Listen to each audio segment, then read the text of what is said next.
সবাইকে আসসালামু আলাইকুম। সবাই কেমন আছেন? সবাই ভালো আছেন? আপনাদের দোয়ায় আমিও ভালো আছি। আজকে আমি চলে আসি ঢাকা ঐতিহাসিক পূর্বাচল ৩০০ ফিট।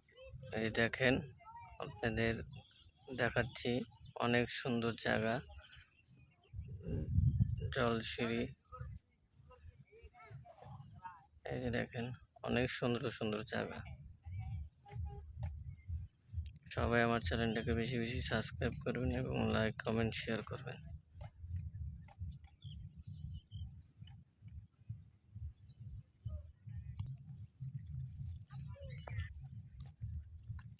এই যে দেখেন দর্শক, অনেক সুন্দর জায়গা ৩০০ ফিটের। আপনাদের আমি ঘুরে ঘুরে ভিডিও করে দেখাচ্ছি।